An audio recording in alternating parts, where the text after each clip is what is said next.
Bonjour mes amis, l'objectif de cette leçon, présenter les différents modes de plainte. Alors présenter les différents modes de plainte de façon à ce que vous les ayez en tête et de façon à ce que vous puissiez, je dirais, facilement les mettre en œuvre. Il n'y a rien de très difficile, rien de très compliqué dans ce que je vais dire, mais bon, c'est une connaissance générale qui me semble nécessaire d'avoir, que l'on soit un citoyen lambda, ou que l'on soit un professionnel, par exemple, du travail social, ou un professionnel du secteur de la santé, par exemple. Ça me semble intéressant d'avoir ces connaissances-là. Alors la première chose qu'on va faire, c'est de définir en fait un terme qui est à l'origine de la plainte. Ce terme, c'est le terme infraction.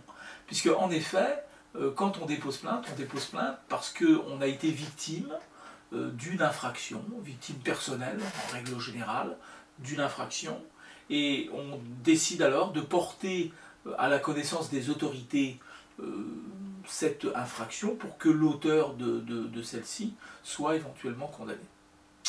Alors, une infraction, c'est un manquement finalement à la loi pénale. Alors, il n'y a rien de très sorcier par rapport à ça. Vous avez un code pénal, et si vous voulez, le code pénal, vous pouvez le diviser en trois parties. Il y a des infractions qui sont très graves qu'on appelle les crimes. Il y a des infractions qui sont moins graves qu'on appelle les contraventions. Et puis il y a des infractions intermédiaires qu'on appelle les délits. Alors, prenons un exemple. Le viol est un crime. L'auteur d'un viol, il risque 15 ans d'emprisonnement. Voilà, ça c'est la peine qui est prévue par le code pénal.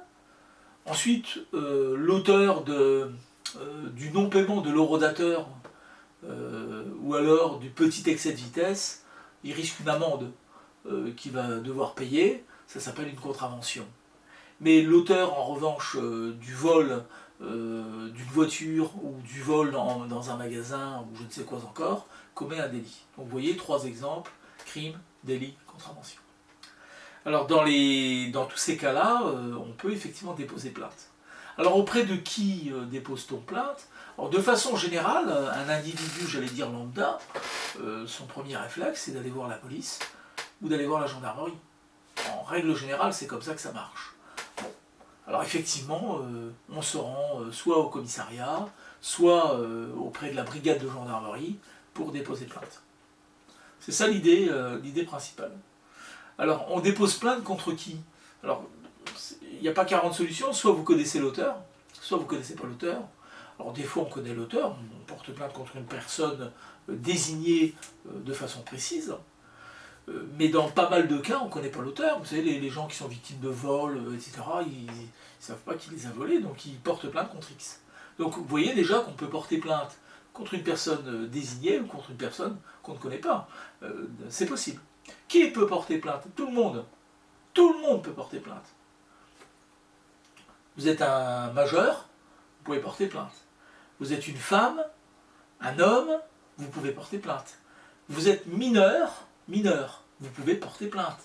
Vous êtes majeur sous tutelle, vous pouvez porter plainte. Vous êtes une personne morale, par exemple une association, une entreprise, vous pouvez porter plainte. Il n'y a pas de limitation sur le dépôt de plainte, tout le monde peut porter plainte. Je vais vous en convaincre tout de suite, il n'y a rien de très facile, de très compliqué en fait pour vous en convaincre. Si un mineur est victime d'infractions commises par ses parents, il est normal qu'il puisse porter plainte.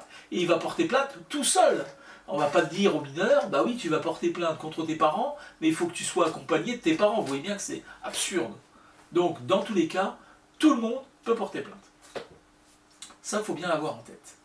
Donc, si par exemple, dans vos fonctions, vous êtes, je ne sais pas, travailleur social, vous pouvez aussi accompagner les gens au commissariat, à la police, à la gendarmerie, pour qu'ils puissent déposer plainte. Votre rôle, c'est alors de leur dire que c'est possible et de les accompagner éventuellement jusque la phase de présentation devant les autorités pour que les gens puissent déposer plainte. Donc ça, c'est très important. Tout le monde peut porter plainte, police, gendarmerie, les autorités, en fait, finalement, qui sont chargées de recueillir les plaintes. Ça, c'est très important. Retenons la chose suivante. Une plainte, est obligatoirement transcrite par écrit par le policier ou le gendarme qui vous reçoit, alors celui qui vous reçoit, c'est un officier de police judiciaire. Vous le reconnaîtrez facilement, il a souvent des galons. Voilà, c'est un peu ça l'idée. Hein, c'est des gens qui ont des galons et vous vous dites, même sans rien y connaître, ah bah, je pense que c'est quelqu'un qui a un grade, il doit être important. Voilà, en gros, c'est ça l'histoire. Mais vous pouvez aussi être face à un agent de police judiciaire qui travaille, lui, sous l'autorité d'un officier de police judiciaire.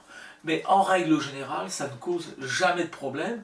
Quand vous allez dans un commissariat ou dans une gendarmerie, la personne qui vous reçoit pour transcrire la plainte est la personne habilitée à le faire. Donc c'est des questions qui ne se posent pas en pratique, mais je vous le dis simplement à titre indicatif. Donc la personne vous reçoit, à part, hein, la plainte, c'est pas quelque chose que l'on prend, j'allais dire, au niveau du comptoir hein, de la police ou de la gendarmerie.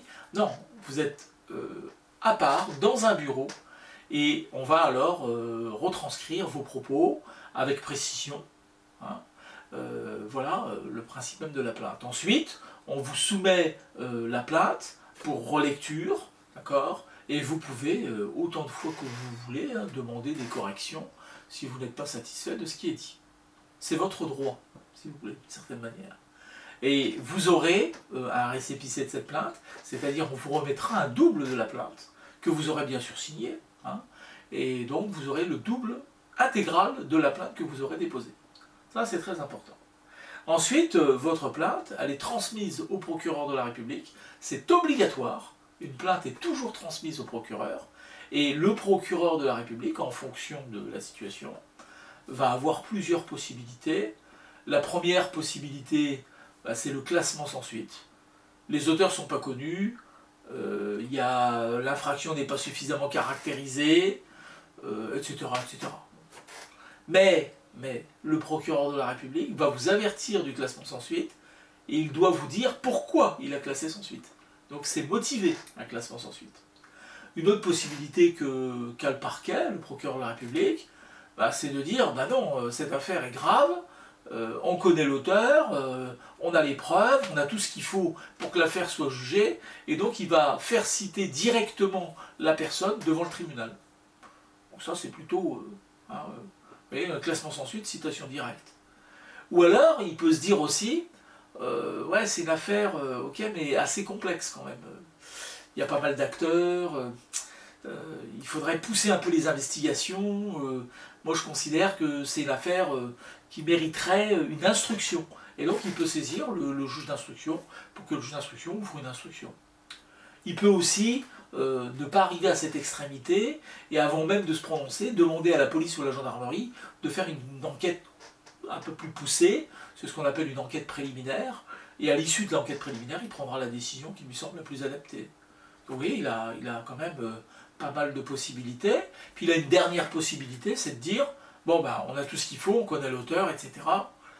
Je pense que envoyer les personnes devant le tribunal, c'est peut-être pas la meilleure solution. Ne rien faire, c'est pas la solution non plus.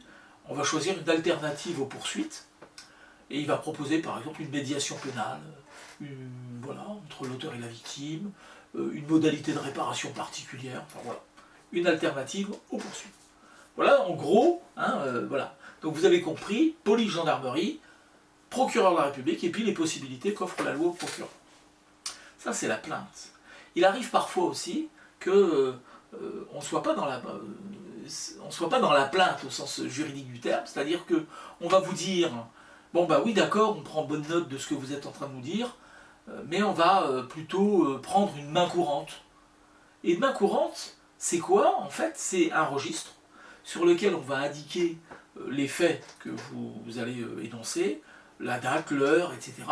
On va donner un numéro à votre main courante. D'ailleurs, on va vous remettre un double de cette main courante. Mais sauf que, à la différence de la plainte, la main courante n'est pas transmise au procureur. Elle reste en gros dans les bureaux, si vous voulez, soit de la police, soit de la gendarmerie. Mais ça servira d'élément de preuve si les faits venaient, par exemple, à être répétés. Donc vous êtes venu faire une main courante pour telle chose une fois, et puis 2 fois, et puis au bout de 3 fois, ça se transforme en plainte. Voilà.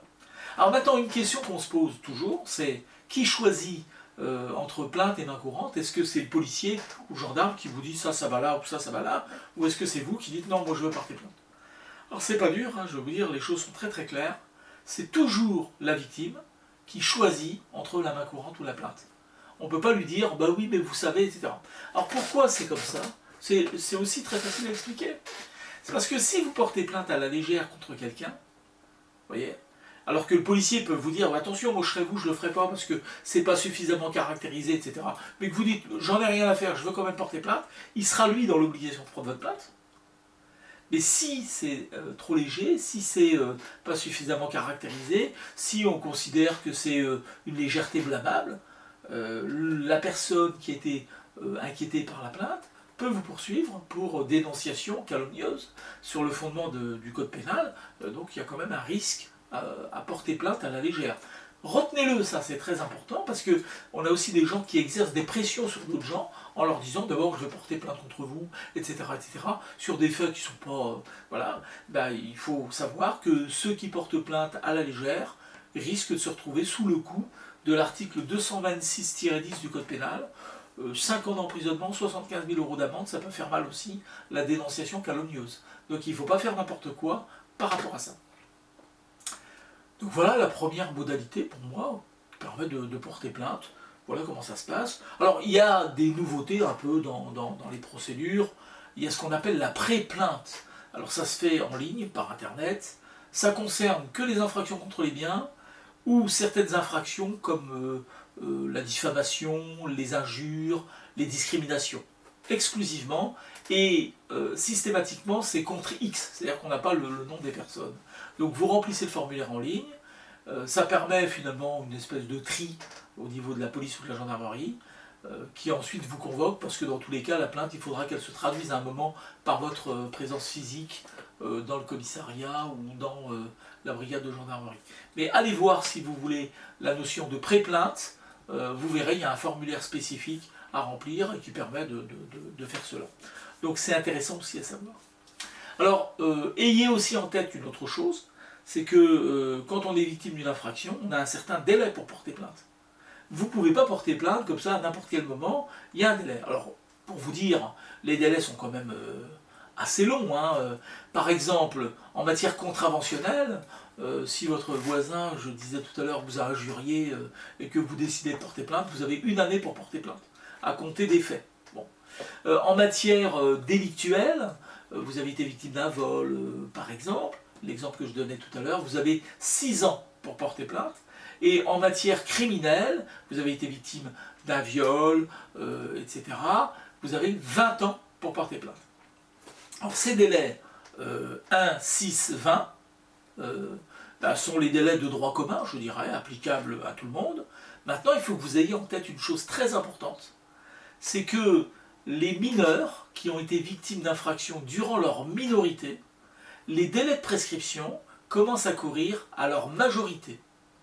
Par ailleurs, pour certaines infractions, par exemple l'infraction de viol, si je prends cet exemple, le mineur, non seulement le délai commence à courir à compter de sa minorité, mais en plus c'est un délai rallongé, je dirais, puisque la prescription des viols sur mineurs, c'est pas par 20 ans, mais par 30 ans. Ce qui fait que pour porter plainte suite à un viol commis durant sa minorité, le mineur a jusqu'à l'âge de 48 ans pour porter plainte, 18 plus 30.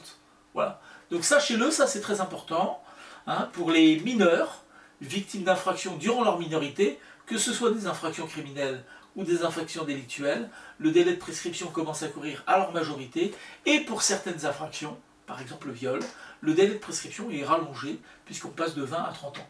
Alors des fois dans la loi il y a aussi des délais de prescription plus courts, par exemple certains délais de prescription sur les injures par exemple, ou sur certaines diffamations, c'est des délais plus courts, ça doit être de l'ordre de 3 mois, vous voyez, pour déposer plainte. Donc il faut avoir en tête ces notions de délai pour déposer plainte dans le cadre de la loi. Voilà.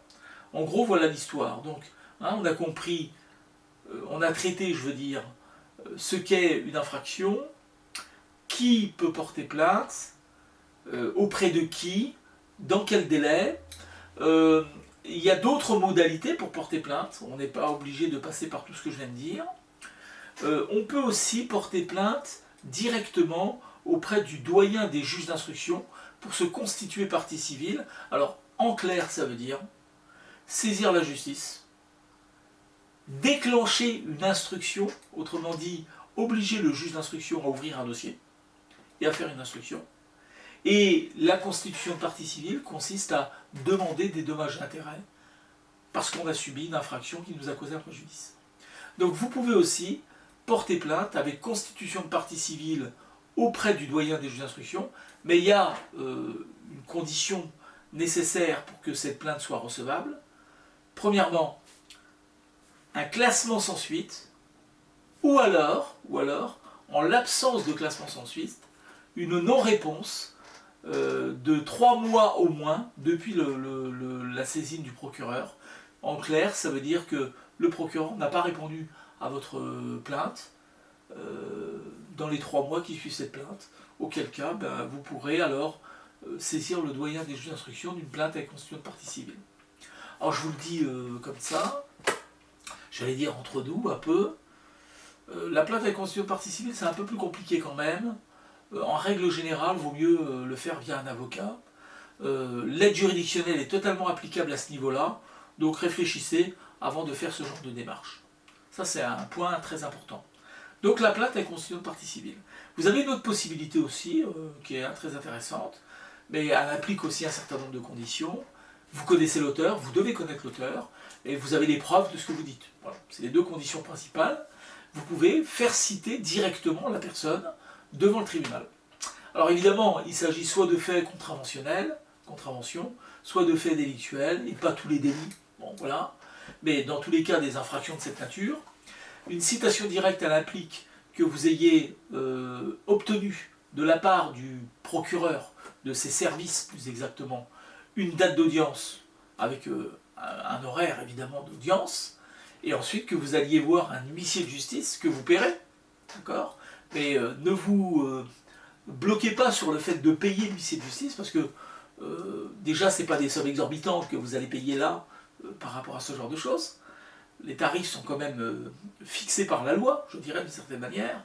Puis d'autre part et surtout, vous pourrez obtenir le remboursement de cette somme d'argent si vous gagnez votre procès, puisque l'adversaire sera condamné à payer un certain nombre de choses. Bon. Donc vous allez voir un huissier de justice, et l'huissier de justice délivrera la citation directe à la personne, qui sera donc, cette fois-ci, convoquée directement au tribunal. Vous voyez, donc, c'est intéressant de le savoir. Je porte plainte auprès de la police ou de la gendarmerie. Je porte plainte auprès du doyen des juges d'instruction. Je porte plainte par le biais de la citation directe. Et je rajoute, pour qu'on soit à peu près complet dans cette histoire, que si vous rencontrez un jour un problème pour porter plainte auprès de la police ou de la gendarmerie, ça ne sert à rien de s'énerver, il faut rester calme. Vous rentrez chez vous, d'accord ? Et vous écrivez votre plainte vous-même, vous portez plainte directement auprès du procureur, vous lui écrivez une lettre. En règle générale, il n'y a pas de formalisme particulier par rapport à ce courrier, donc vous lui écrivez une lettre et vous indiquez simplement dans votre lettre de façon claire que vous souhaitez porter plainte contre X ou contre quelqu'un pour les faits, et puis vous énoncez les faits. Vous datez, vous signez, enfin bref, vous envoyez ça en recommandé avec accusé de réception pour garder une trace, et puis la messe sera dite. Voilà mes amis, ce que je peux vous dire sur la question de la plainte et des différents modes de plainte. Hein. On récapitule, dernière fois, pour être sûr qu'on a bien tout en tête. Première idée, tout le monde peut porter plainte, majeur comme mineur. Première idée, d'accord. Deuxième idée, on peut porter plainte de différentes manières. La manière la plus simple, c'est la police ou la gendarmerie. Ensuite, on peut avoir la possibilité de porter plainte, on vient de le voir, directement auprès du procureur de la République si on le souhaite, en écrivant un courrier. Troisièmement, on peut porter plainte auprès du doyen des juges d'instruction. Donc là, c'est un courrier aussi à envoyer au doyen des juges d'instruction. Puis enfin, on peut aussi citer directement la personne devant la juridiction compétente. Voilà, tous les modes de plainte qui existent en ce moment, c'est déjà pas mal, et qui permettent de faire avancer les affaires. Voilà mes amis pour cette leçon, j'espère que ça aura été clair. Je pense que oui quand même, dans l'ensemble. Essayez de bien retenir ça. Dites-vous que un professionnel, par exemple du social, du secteur sanitaire, de l'éducatif aussi, voire de l'éducation nationale aussi, quand il connaît un peu ce que je viens de dire, dans certains cas de figure, ça peut être très aidant pour les personnes, puisque vous pouvez orienter les gens vers la bonne démarche. Et dans tout ce que je viens de dire, l'aide juridictionnelle, il faut toujours y penser, c'est possible aussi. Voilà mes amis, à bientôt.